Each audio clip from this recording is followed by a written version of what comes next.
suatu kelegaan, ya saudara.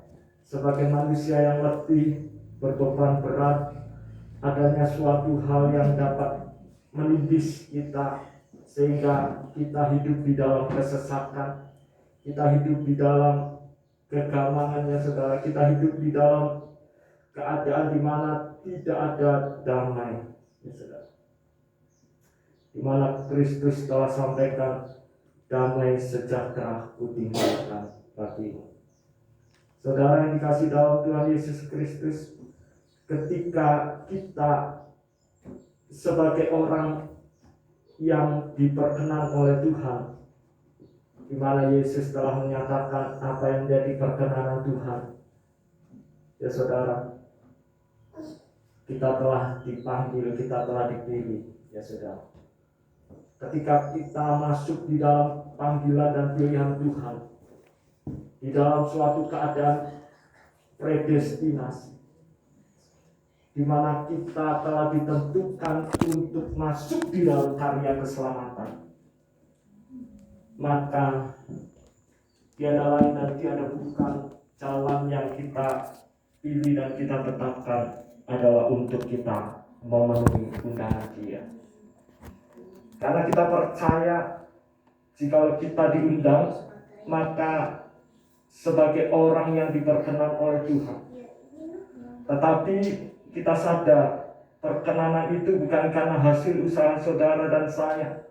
Perkenanan itu bukan karena kita memperkenan Dia, tetapi hanya semata-mata karena perkenanan Tuhan yang telah mengubahkan hidup kita yang dalam kondisi kita terus-menerus menggunakan manusia yang lama kita, tetapi bahkan dikatakan sebagai musuhnya Allah, sebagai musuhnya Tuhan, kita masuk di dalam karya keselamatan yang besar. Dan itu sebagai suatu hasil sepenuh daripada Tuhan, bukan hasil usaha kita.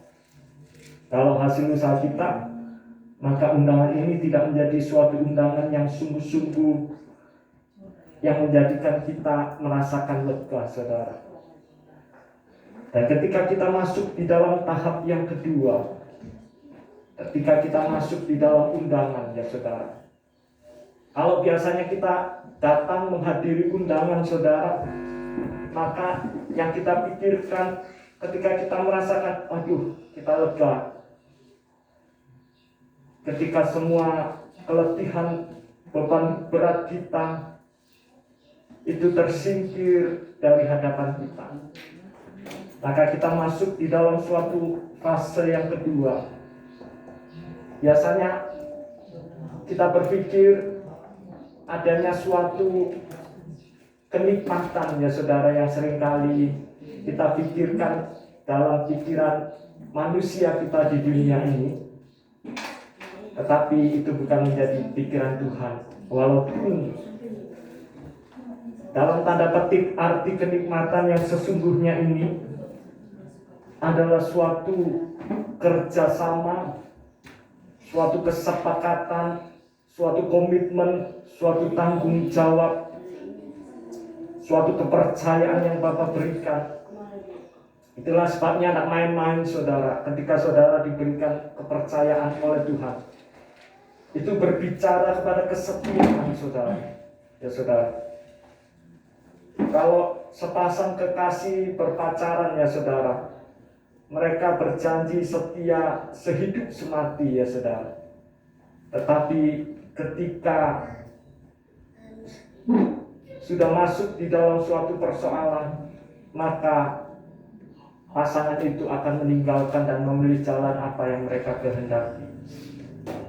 Tetapi berbeda dengan Kristus, ya saudara, ketika Kristus ini memberikan suatu kuk, ya saudara. Kalau saudara tahu kuk itu sama seperti kalau kerbau membajak sawah, ya saudara, ada 2 bulatan. Nanti saudara bisa melihat di video itu bagaimana kuk atau gambaran yang jelas, termasuk hewan sapi, ya saudara, seringkali dipakai di dalam karapan sapi dalam suatu perlombaan.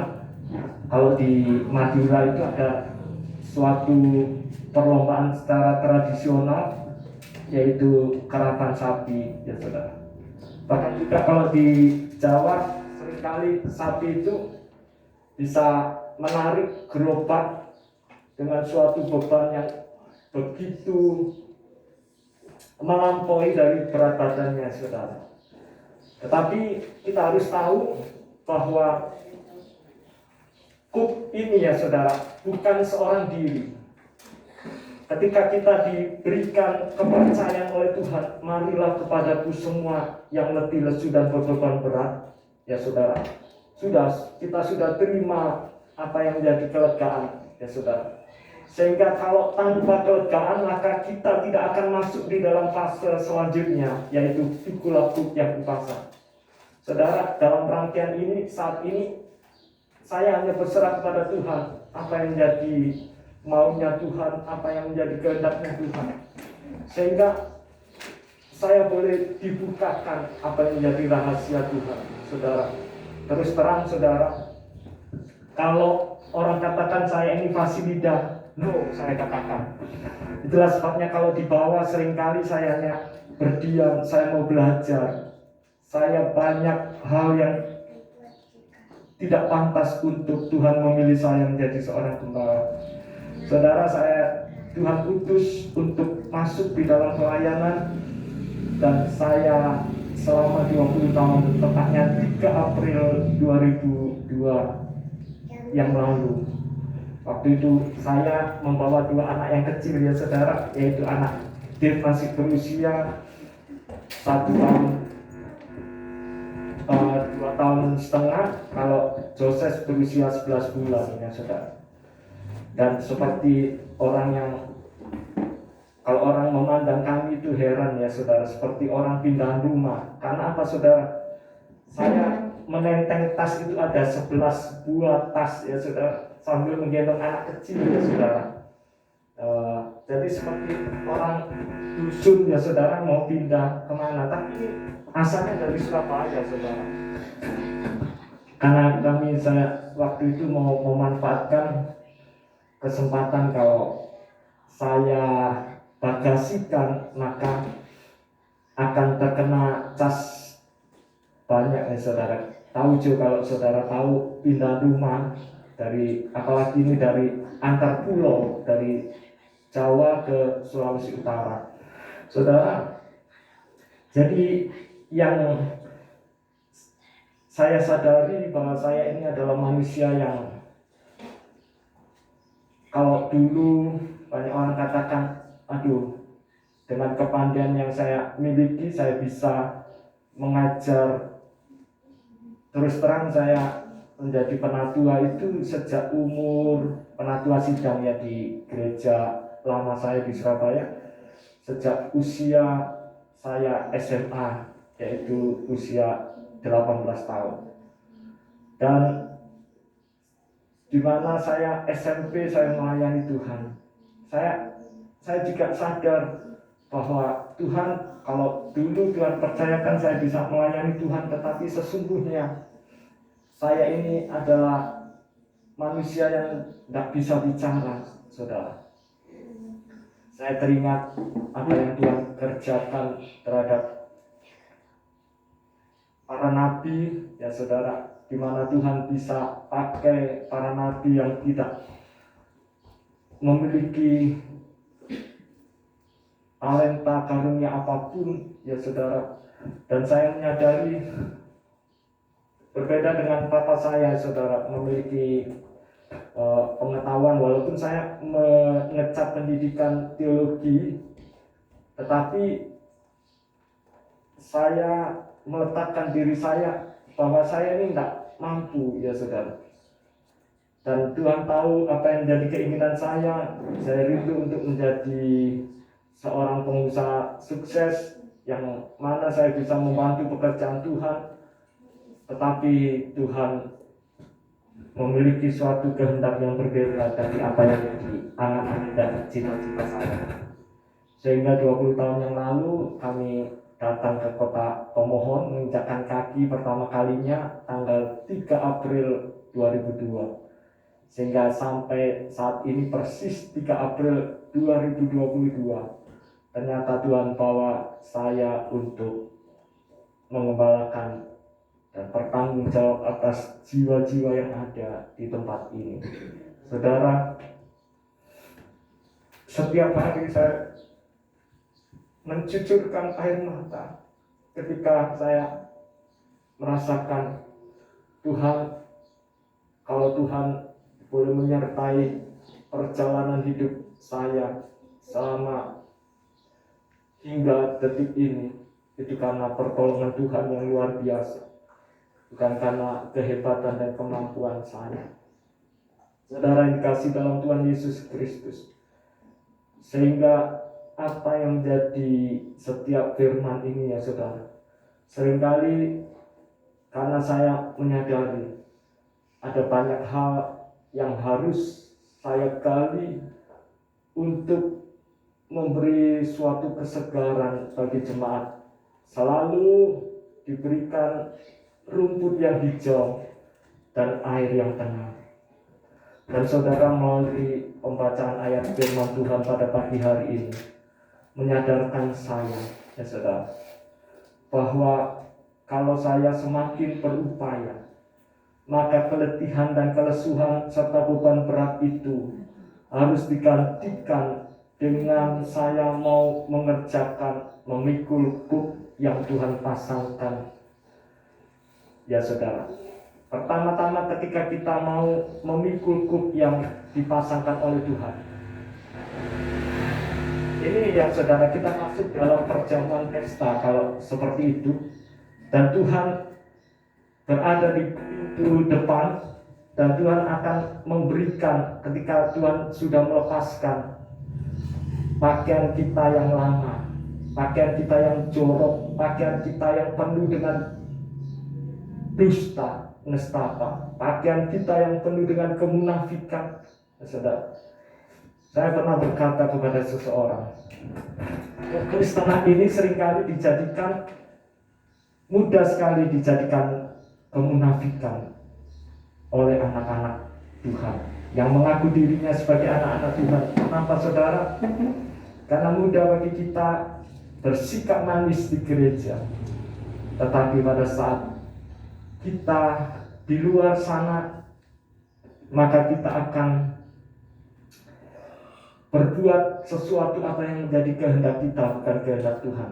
Kalau saudara dan saya di gereja ini mudah untuk melakukan, seringkali orang katakan anak-anak Tuhan yang manis di sini tidak ada, anak-anak Tuhan yang pembahugel, tidak ada yang anak-anak Tuhan yang peminum, tidak ada anak-anak Tuhan yang berzina dan lain sebagainya. Tetapi kita berkedok, kita bertopengkan, ya saudara. Ada seorang pemudi ketika saya melayani di Surabaya. Dia begitu, ini persekutuan pelajar Surabaya ya saudara, kita santai aja ya saudara. Ketika saya melayani di suatu retreat ya saudara, seorang pemudi ini melayani Tuhan, tetapi di luar sana tanpa dipengetahui oleh seorang pimpinan, yaitu PPS, Pemuda Pelajar Surabaya saudara. Ini terdiri dari berbagai mahasiswa-mahasiswi dari berbagai universitas yang ada, atau yang disebut dengan perkantas ya, persekutuan antar universitas ya saudara. Di sini mereka, seorang pemudi ini konseling terhadap saya. Dia katakan bahwa saya saat ini disadarkan oleh Tuhan. Ya, saya juga berbicara masalah mengenai kemunafikan saudara. Dia katakan saya sadar di hadapan Tuhan selama ini. Seringkali saya sembunyikan di hadapan pimpinan gereja saya. Saya sebagai seorang song leader, mereka tahunya saya ini adalah seorang anak Tuhan yang mengasihi Tuhan. Tetapi di balik sana semuanya, mereka tidak tahu apa yang saya kerjakan. saya melakukan pelacuran, terselubung dan lain sebagainya. Saudara yang dikasih dalam Tuhan Yesus Kristus. Dan saat itu pemudi ini menjadi pemudi yang sadar dan dibukakan oleh Tuhan, dan dia katakan, saya mau mengaku di hadapan pimpinan saya. Saya mau mengaku bahwa sebenarnya saya ini adalah seorang pelacur. Saya ini adalah seorang yang tidak layak untuk melayani Tuhan. Saudara, bahkan saudara, kalau kita melihat bagaimana seorang pelacur ini tetap dikasih oleh Tuhan Yesus. Bagaimana seorang pelacur ini dia mengorbankan minyak narwastu yang begitu mahal, dan dia pecahkan dan dia menyeka kaki Tuhan Yesus. Saudara yang dikasih Yesus, suatu pengakuan, suatu kesadaran yang penuh yang dapat kita miliki ketika kita merasakan suatu kelegaan dari Tuhan. Bagaimana ketika Yesus ada di muka pintu dan dia mengundang kita sekalian, yang menjadi angan-angan kita mengikut Yesus, ya saudara, pasti senang mengikut Yesus, pasti sukses mengikut Yesus, pasti tadinya pekerjaan kita sepi menjadi mengalami suatu pekerjaan yang luar biasa. Mengikut Yesus yang tadinya kita berangan-angan, kita memiliki sakit penyakit dan akan menerima kesembuhan. Mengikut Yesus ada suatu idealisme yang kita dapatkan. Tetapi pada saat kita berada berhadapan muka dengan dia, dan dia katakan, pikulah yang kupasang. Kalau kita tidak memperoleh kelegaan saudara, maka kita akan lari. Dan kita akan pergi menjauh dari hadapan dia. Tetapi dia katakan, dan belajarlah kepada. Saudara, seringkali kita belajar untuk mendapatkan sukses itu bagaimana. Kita belajar untuk memanage suatu kehidupan rumah tangga yang bahagia. Dari para motivator yang ada, memberikan suatu motivasi-motivasi. Walaupun mereka tidak mengalami, tetapi sesungguhnya Yesus katakan, belajarlah kepadaku. Saudara, di dalam segala aspek kehidupan kita, ketika kita mau belajar kepada dia, maka suatu keberhasilan di mata Tuhan. Tuhan tidak katakan, belajarlah kepada Tuhan karena aku kaya, belajarlah kepada Tuhan karena aku memiliki segala sesuatu. Tidak, saudara. Tetapi Tuhan katakan, belajarlah kepada Tuhan karena aku lemah lembut dan rendah hati. Sudah, ini cukup. Ketika saudara dan saya menetapkan diri mau belajar kepada Tuhan, karena didasari karena Tuhan adalah Tuhan yang lemah lembut, adalah Tuhan yang rendah hati, itu akan menjadikan saudara memiliki masa depan yang penuh pengharapan. Dan pengharapan itu adalah pengharapan yang tidak pernah mengecewakan. Pengharapan yang pasti, pengharapan yang sungguh-sungguh membawa kehidupan kita tidak berujung di dalam suatu kehidupan yang disebut sebagai kematian kekal. Tidak berujung kepada maut. Karena apa, saudara? Upah dosa adalah maut. Tetapi bagi kita yang percaya padanya, memiliki hidup yang kekal.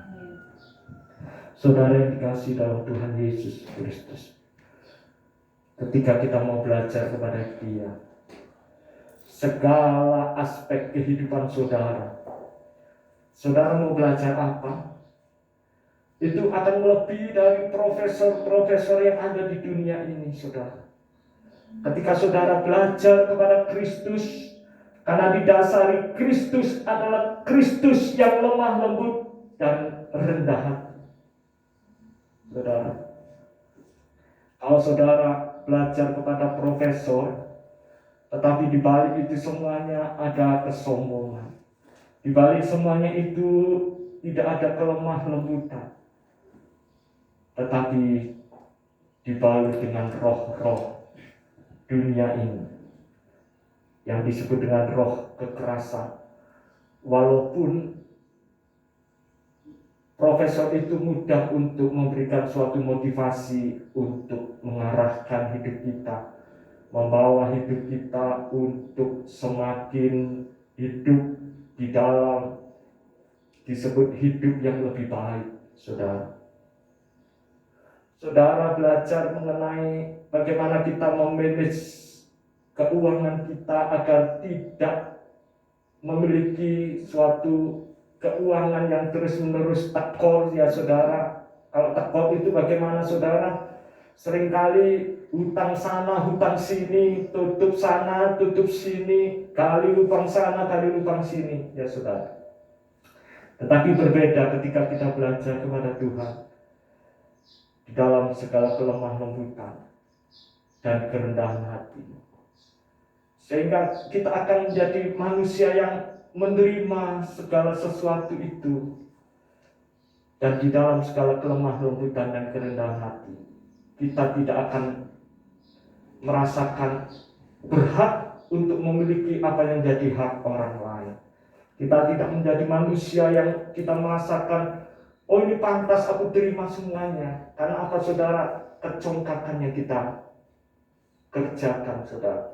Kita bekerja, oh karena aku bekerja siang dan malam, maka orang yang bekerja itu pantas untuk mendapatkan makanan, sehingga sudah pantas aku menikmati hidup ini dengan segala kekayaan yang aku miliki. Sehingga apa, saudara? Yang kita pamerkan itu adalah kekayaan. Tetapi kalau kita menyadari hidup ini adalah suatu proses pembelajaran terus-menerus, bahkan Kristus dikatakan belajar taat sampai mati. Saudara, kalau untuk belajar melakukan kejahatan, anak kecil pun tidak usah diajari, sudah pandai, saudara. Tetapi belajar ini berbicara pada sesuatu yang positif. Saudara memiliki mentor seperti apapun, saudara memiliki suatu motivator yang menjadi suatu mentor saudara dan saya, tetapi kita harus sadari tiada mentor yang terbesar seperti yang Yesus kerjakan. Itulah sebabnya dia menyampaikan itu bukan dalam suatu koridor memaksakan diri, ya saudara, tetapi sebagai suatu hal yang ketika kita sadar bahwa kita telah menerima kasih yang dari Tuhan, maka ketika kita diperkenankan oleh Tuhan, ini sebagai suatu kepercayaan. Kalau Tuhan katakan, pikulah kuk yang kupasang dan belajarlah kepadaku, karena kelemah lembut dan rendah hati, dan kelanjutannya, dan jiwamu akan mendapat ketenangan.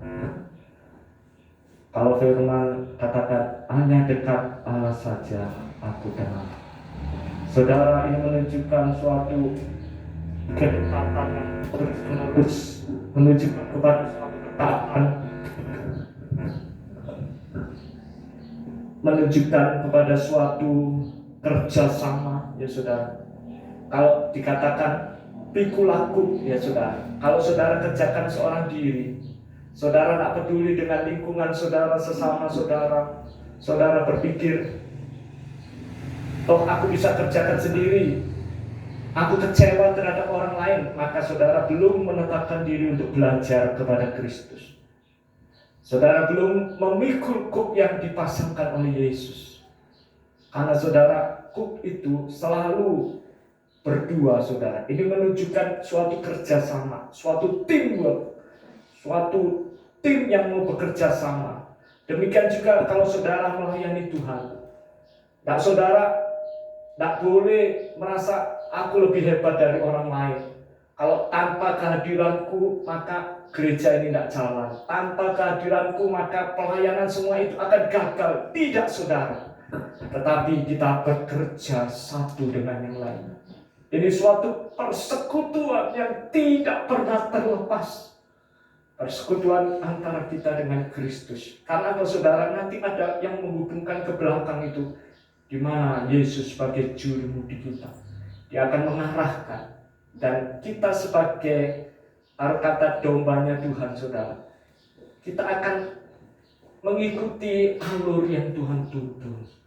Kita merasakan sukacitanya Tuhan, kita merasakan kebahagiaan Tuhan yang tidak akan pernah berhenti dan tidak akan sanggup menggantikan seberapa banyaknya saudara memiliki kekayaan. Saudara, inilah damai sejahtera yang Tuhan maksudkan dalam hidup kita. Damai sejahtera kutinggalkan bagimu. Saudara yang terkasih dalam Tuhan Yesus Kristus, ketika kita mau masuk di dalam kepercayaan Tuhan, pikulah kuk yang kupasang. Saudara tinggal memberikan. Untuk kita masuk, kita memberikan diri. Suatu pemberian diri ini, saudara, benar-benar menggambarkan suatu pribadi yang sungguh-sungguh mau taat. Dan yang kita kerjakan taat. Walaupun harga sebuah ketaatan yang begitu mahal, yang harus kita tanggung, seperti Kristus telah mengorbankan dirinya bagi saudara dan saya. Sebentar lagi kita akan masuk Jumat Agung tanggal 15, saudara. Di sini juga ada ibadah raya tanggal 15 jam 8 ya, saudara. Saudara yang dikasih dalam Tuhan Yesus, kita percaya ketika kita mau masuk di dalam kepercayaan Tuhan, kita mau memikul kuk yang dipasang. Tentu kuk yang dipasangkan oleh Yesus ini berbeda pada saat kita datang dengan berbagai beban berat, dengan segala hal yang telah kita terima dari Tuhan, yaitu kelegaan. Sehingga tanpa kelegaan saudara tidak bisa untuk sanggup memikul kuk yang Tuhan beri.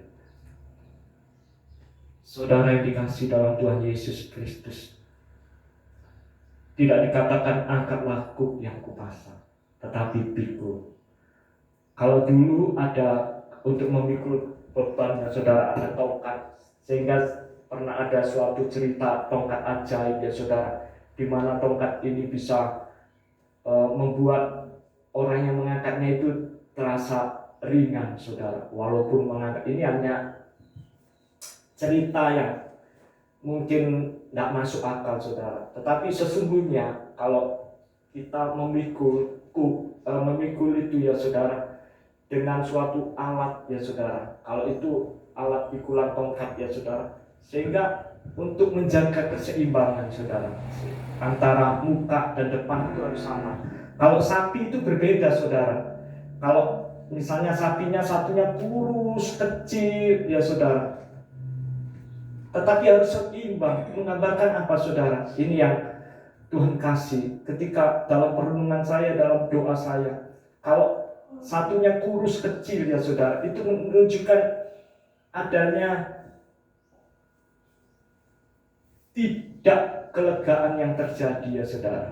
Tetapi kalau benar-benar seimbang, saudara, maka dia akan mampu berjalan dan menggerakkan roda itu, membawa beban yang begitu berat untuk sampai kepada tujuan. Bayangkan, saudara, berlari-lari kepada tujuan dengan kuk yang begitu saudara rasakan berat, saudara, maka akan sulit untuk berpacu.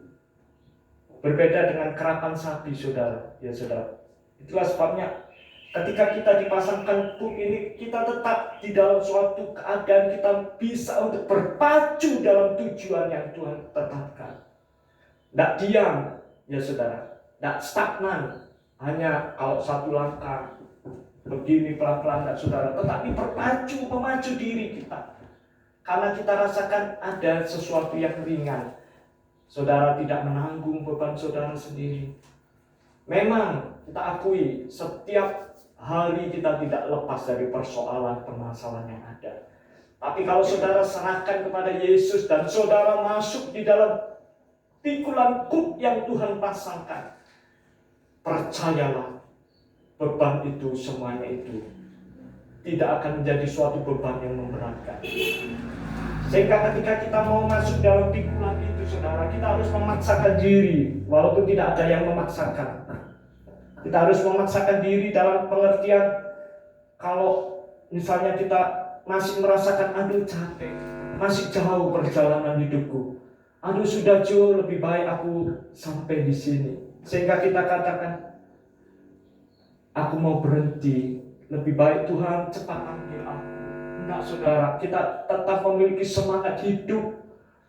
Karena apa? Hidup adalah Kristus, seperti tadi dikatakan dalam Filipi 1 ayat 21. Mati adalah keuntungan.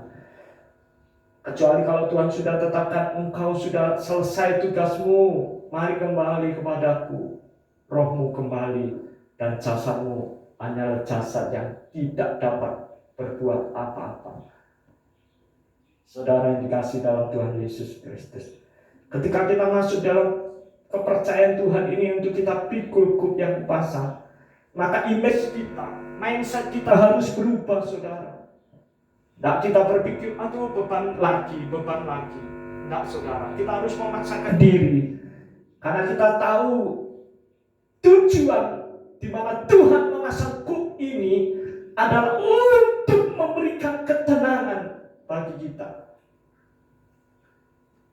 Tidak ada seorang pun di dunia ini yang dapat ketenangan walaupun dia memiliki harta yang begitu banyak. Tapi ketenangan itu hanya kita dapat di dalam Yesus Kristus. Walaupun tubuh kita semakin tua, semakin, kalau orang Jawa katakan, semakin lemah saudara. Tetapi manusia batiniaku memiliki suatu semangat baru untuk melihat bahwa karya Tuhan itu sempurna bagi saudara dan saya. Saudara yang dikasih dalam Tuhan Yesus Kristus, harus ada keseimbangan. Kalau saudara melihat pasangan saudara untuk berjalan, saudara biarkan pasangan itu dalam kondisi yang kecil, tidak bisa berkembang, tidak seperti bobot yang saudara dan saya miliki. Kita harus mengalirkan segala hal yang kita miliki itu. Jangan kita merasa kita gemuk, sudah jauh, biar jauh pasangan kita kecil, kurus begitu. Saudara akan tetap mandek, saudara tidak dapat berjalan. Saudara tidak dapat melanjutkan hidup ini. Itulah sebabnya ada banyak orang yang penuh dengan kelimpahan, tetapi hidupnya tidak akan mengalami ketenangan. Karena apa saudara? Dinikmati sendiri saudara. Ini menggambarkan suatu kebersamaan saudara. Ini menggambarkan suatu kerjasama yang terus-menerus terjalin selama hidup kita.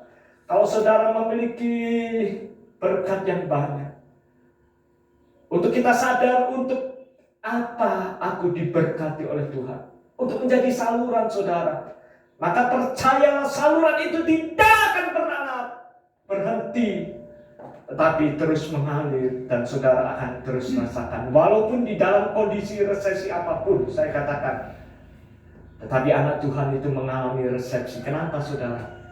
Karena kita terus menyalurkan. Itulah sebabnya kalau Opa katakan ada dana talangan untuk disalurkan.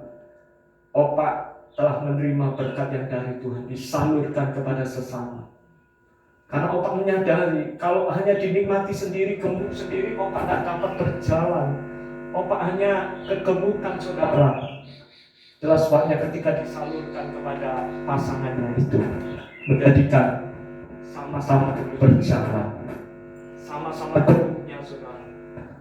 Itulah sebabnya ekonomi Allah, ekonomi Tuhan berbeda dengan ekonomi dunia. Kalau ekonomi dunia, semakin kita menyimpan saudara, semakin kita menyimpan semakin bertambah banyak. Tetapi berbeda dengan ekonomi Allah, ekonomi Tuhan semakin menyimpan. Ada orang bertambah banyak hartanya, tetapi tidak disadari banyak kebocoran-kebocoran saudara. Toh akhirnya ada banyak orang memiliki 10 villa, lebih dari 10 rumah, lebih dari 10 mobil, tetapi tidak pernah merasakan ketenangan. Yang nikmati itu orang lain, banyak pegawai-pegawainya yang nikmati. Ada rumah yang dipenuhi dengan berbagai fasilitas yang ada, tetapi pegawainya, sopirnya, ya saudara, pembantu atau asisten rumah tangganya bisa menikmati bagaikan orang yang tidak pernah bekerja tetapi bisa menikmati. Saudara yang dikasih dalam Tuhan Yesus Kristus, kita berbahagia, kita memiliki sistem kerajaan surga. Ekonomi Tuhan itu tidak akan pernah membuat saudara kekurangan. Ekonomi Tuhan itu tidak akan membuat saudara menjadi peminta-minta. Ekonomi Tuhan itu membuat saudara sejahtera. Itulah sebabnya saudara yang kasih dalam Yesus, jangan pernah mengeluh, jangan pernah melihat orang lain, tetapi lihat bahwa Tuhan itu begitu mengasihi saudara dan saya. Saudara, ketika keseimbangan itu terjadi, kita dapat berjalan, melanjutkan perjalanan hidup. Ya saudara, dan ketika kita sadar pikul laku yang kupasang, itu menunjukkan kepada suatu ketaatan, penundukan diri yang membawa kita kepada tujuan akhir, dan sampai finish kita tidak bercacat dan tercela, saudara. Sehingga kita tinggal apa yang menjadi kenikmatan dunia. Saudara, sering orang katakan, kenapa pendeta tak coba Sakuel? Dulu saya, saudara, pernah dipaksakan waktu mahasiswa, saudara, untuk saya merokok, saudara.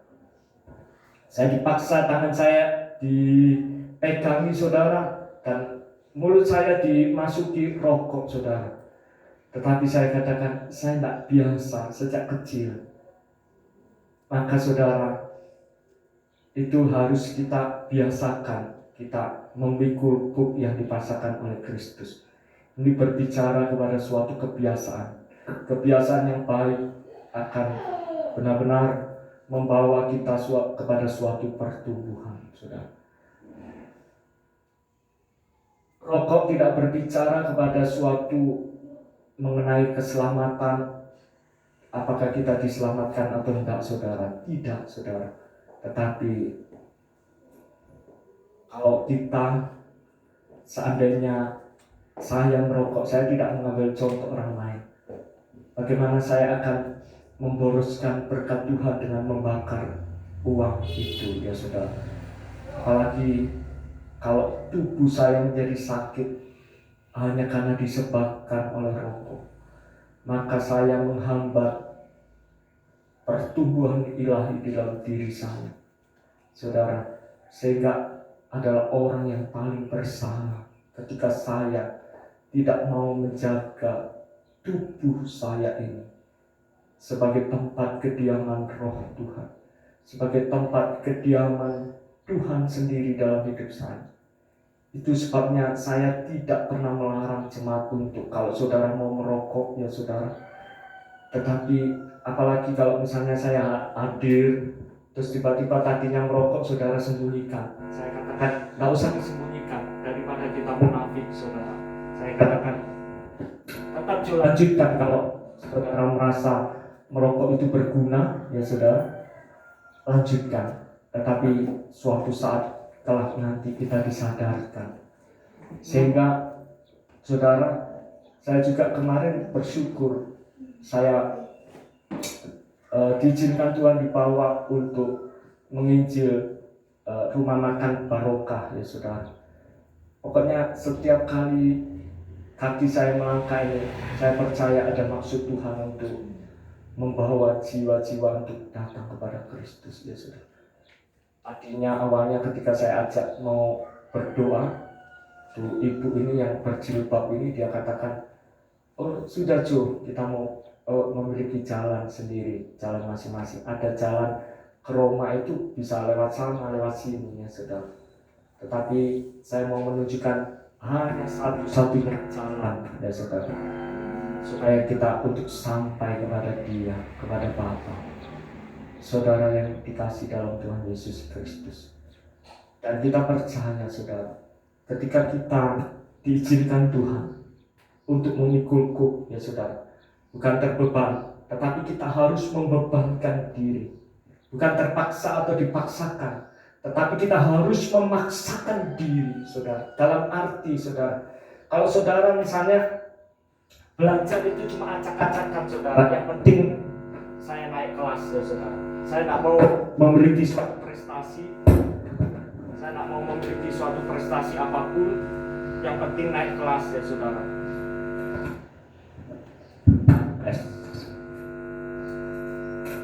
Coba dipindahkan, mengganggu sekali.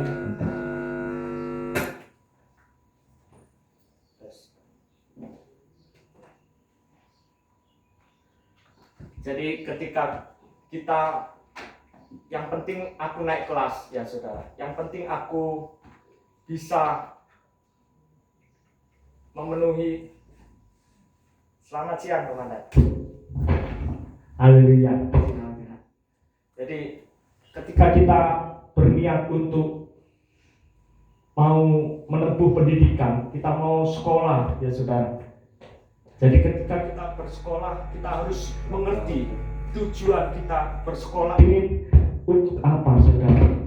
Kalau kita hanya bersekolah hanya main-main saudara, tidak peduli kita memiliki satu prestasi atau biarpun nilai kita jelek, tidak apa-apa, yang penting aku naik kelas. Tidak saudara, tetapi ketika kita masuk dalam pikulah kuk yang kupasang dan belajarlah kepadaku saudara, benar-benar kita mengarahkan diri untuk masuk di dalam pikulan yang Tuhan berikan kepada kita. Pikulah kuk yang kupasang dan belajarlah kepadaku.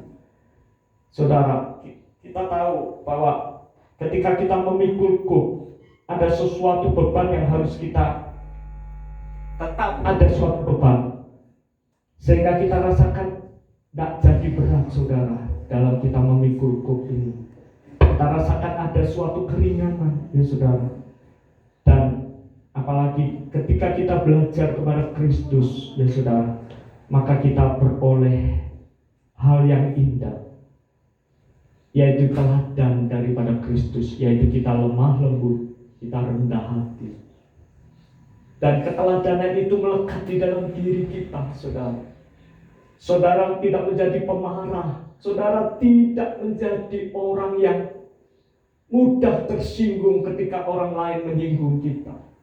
Saudara akan menjadi pribadi yang lemah lembut dan rendah hati.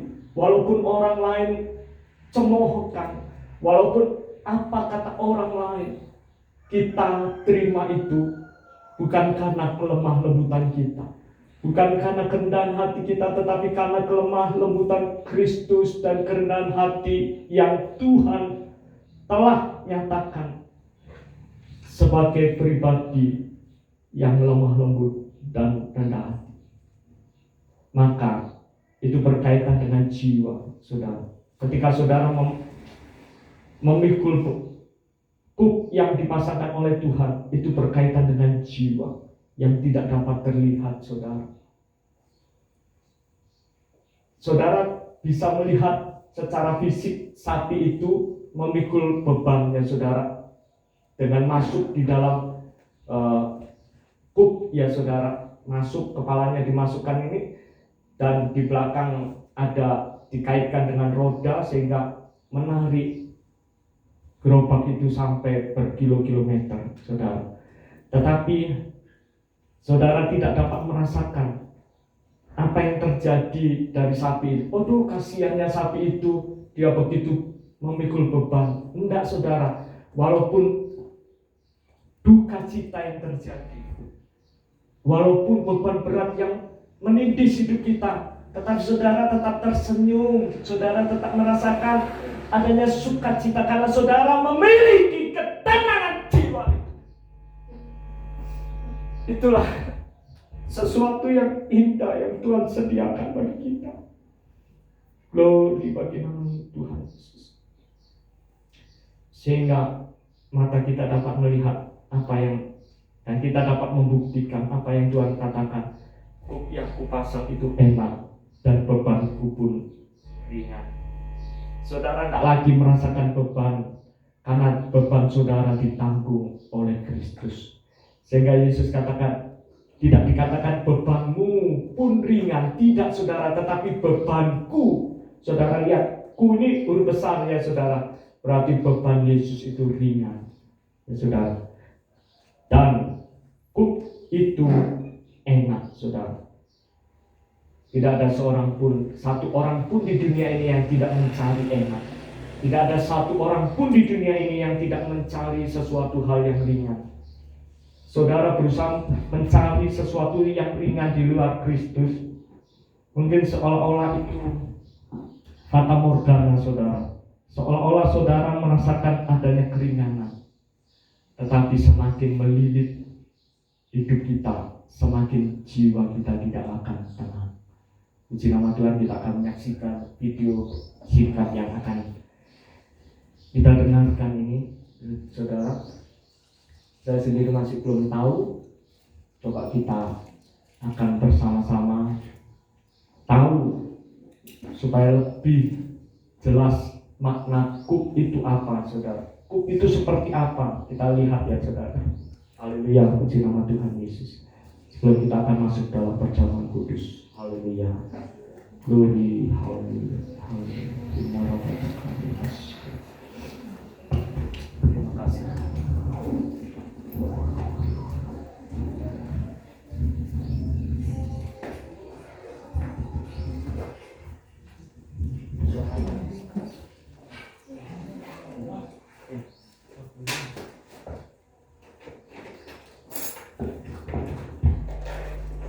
Ini cuma sebentar ya saudara, tidak lihat, sehingga saudara boleh memperoleh gambaran yang jelas mengenai kuk itu seperti apa modelnya ya saudara. Bisa please?